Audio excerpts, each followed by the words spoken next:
Oops, some technicalities.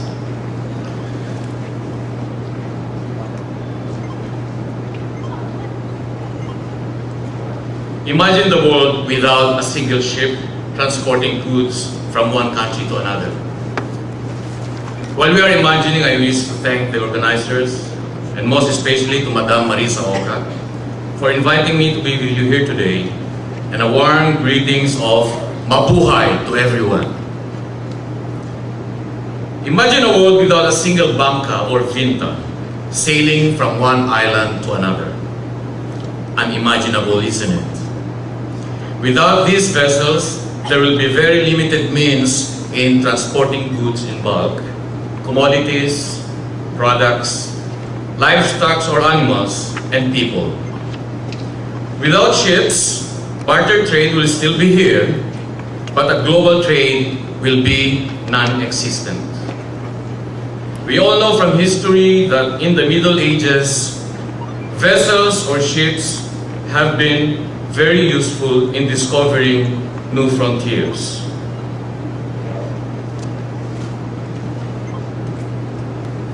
Okay, we all know from history that in the Middle Ages, vessels of ships have been very useful in discovering new frontiers. And with these discoveries, the volume and scope of global trade has grown exponentially. Behind the successes of discovering new lands, peoples, and civilizations, which made possible the growth of world trade and commerce to what it is today, are the seafarers that toiled and navigated the vessels through the calm and rough waters. They are the silent heroes of the world economy. Without them, no ship will run and no world trade to talk about. We can all agree then that a lot of opportunities can be found at sea. Believe it or not, my ambition after graduating from high school was to become a lawyer. The Declaration of Martial Law in 1972 was a turning point.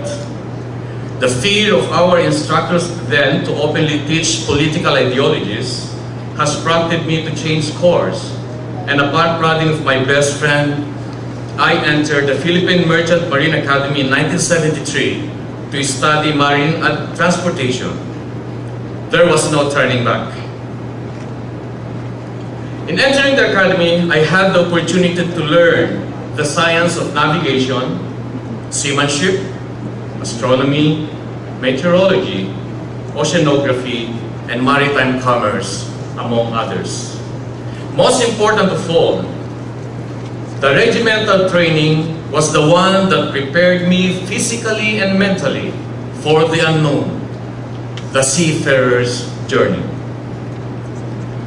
Placed for cadets in 1975 are not that too many. That's why it took me 10 months from the time I completed my 2 years academic period at the academy before landing a slot as an apprentice on board a German-owned vessel flying the flag of Cyprus in the spring of 1976. Leaving the country for the first time at the age of 21 is the start of my adventuring journey to the world of seafaring. Traveling 3 days, I practically traveled half the globe to join my first assigned vessel in Tanzania in the coast of Africa. It is the start of the many firsts in my life. From the first plane ride, to the first experience of being in a foreign territory, and to the many sea voyages spanning my 20 years of career at sea. The adventure I enjoyed most was stargazing and identification of some Greek and Roman mythology objects and characters scattered in the sky. In the stillness of the night and on a cloudless sky, it was always with excitement to bring out my book in astronomy and begin identifying the constellations, stars, and planets seen up above in the heavens. Among my favorites is the winter sky for the northern hemisphere. You will be able to identify Orion with his belt of 3 closely packed stars, and to the left and below him is Sirius, the dog star, which is also known as the heart of Canis Major, or the big dog. A group of stars formed in the V-shape to Orion's upper right marks the head and horns of Taurus, the bull. It was always a joy to have a clear night skies whenever you are in the open sea. The first voyage at sea will determine one's resolve and could serve as the gauge whether one is built or fit to become a seafarer. As I recall, we were 3 days in the open sea on our voyage from Tanzania to China, when our vessel was rolling and pitching to the Indian Ocean swells and seas due to strong winds. Being new at sea, I was affected by the motion sickness, that is, throwing out my food intake. I was really feeling lousy and felt cannot carry on with the task that was assigned to me on that particular day. I informed the chief officer of my situation, thinking that he will give me a rest for the day. To my dismay, he instead asked me to do wash painting jobs around the bridge, which is also called the wheelhouse, because according to him, all I needed was a breath of fresh air. He said to fight off the motion sickness by not paying attention to it. I followed his advice and was able to survive that day. And from then on, after that incident, I was able to develop my sea legs and was never again adversely affected by the ship's motion, even in worse weather conditions. We were a mixture of different nationalities on my first ship. Aside from the German captain, we have a German, Austrian, British, Burmese catering staff, and the rest of deck and engine ratings were Filipinos. It was a good mixture of people with different cultures, and it was a real challenge for everyone, especially to the vessel's command, in maintaining the harmony on board. Living in such an environment was a great learning experience for me, as it made me understand other people's culture and way of life.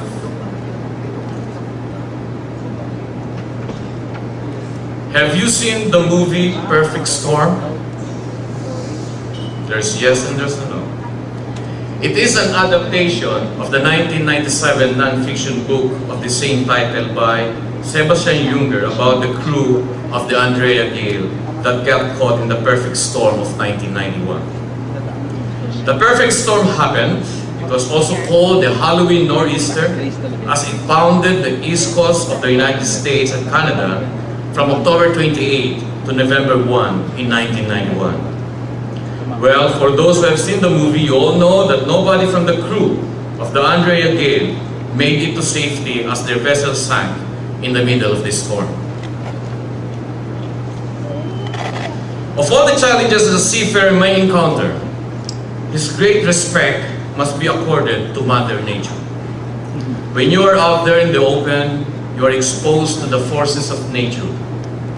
Of course, in our present day, the captain is now assisted by modern equipment and instruments to track the path of storms and areas of bad weather, and can maneuver his vessel to avoid getting hit by a boisterous weather. But there are times that it cannot be helped. Your training and seamanship skills shall be put to the test once you are caught and have to battle the strong winds, waves, and seas. To some, this becomes the defining moment, the time that will define whether one is built for a life at sea. Hardships, nay, call it challenges, are part of our life, and seafaring has a lot of it. But for each challenge, surely there is a corresponding option or way to overcome it. That's why we need to be trained well to develop our seafarers' skills and become well-rounded in the profession. Only then that we'll be prepared to face the challenges of the sea and be able to enjoy the benefits that goes with it. A Filipino seafarer once certified in accordance with the STCW Convention may be employed in domestic or foreign vessels, giving his qualification a global acceptance and recognition. The system of his education, training, assessment, and certification follows an international standard, with the government seeing to it that compliance with the international standards is being sustained. A Filipino seafarer's employment contract is very detailed, most especially the terms and conditions of his compensation and benefits. This truly separates them from the land-based workers. Enroll and travel the world free. We have seen this advertisement by some schools offering maritime programs. If you think this is not for real, think again. Indeed, a seafarer doesn't need to spend anything when being employed by a licensed manning agency. You are provided free flight fares when joining your vessel any place in the world, and in flying home after your contract has expired. The travels and visits to places where your vessel calls are the best times, or one of the best times, of being a seafarer. I remember when I was a cadet for a full 15 months, that I was able to circumnavigate the world. We crossed the Indian Ocean from Tanzania to China, the Pacific Ocean from Australia to Ecuador, crossed the Caribbean and Atlantic Ocean via Panama Canal to Germany, and from the North Sea, past the English Channel, Straits of Gibraltar, traversed the Mediterranean Sea, through the Suez Canal, Red Sea, and the Indian Ocean, en route to China and Japan. That was a long voyage, I tell you, but it was worth it. The beauty during my active sea time in the late 70s through the 80s is that vessels can still stay for a few days to a week or two in their port of call. There was enough time for leisure, meeting other people, learning and experiencing their culture and way of life. You can also see history unfold before you. The first time I visited Shanghai, they were still very much under the influence of the teachings of Chairman Mao Zedong, where everybody was wearing gray or dull color and the guide talking in monologue, always praising Chairman Mao. I joined a vessel once taking the train from Bremen to Rostock, which was then still East Germany. It was a period during the Cold War. I had a chance to visit the historic town of Viborg in Russia, near the border of Finland, where I was able to visit a museum and saw a big statue of Lenin posed on a marble table. You can sense the patriotism of the Russians in the way they refer to their country and leaders. I was able to visit Gdansk, where the Polish patriot like Walesa fought for the Polish workers' rights during the Cold War era. There were always opportunities to go around and visit places whenever the vessel was at port for extended period of stay. Me and my fellow seafarers were able to visit the Great Sphinx and the Pyramid of Egypt, the Leaning Tower of Pisa, the historic place of Florence, and the city of Venice in Italy. We even had the opportunity to see Niagara Falls in Ontario, Canada, Sears Tower in Chicago, as well as the Twin Towers in New York when it was still standing. There was the African experience of a safari joined together with our European senior staff. But of course, it's not only the places you visited, but the experience of meeting people in the various parts of the world and learning from them is something that a seafarer will treasure and reminisce in his quiet moments. I remember the time when we were crossing the Magellan Strait near Punta Arenas, south of Chile, that we slowed down to change empty drums with loads of shrimps and king crabs.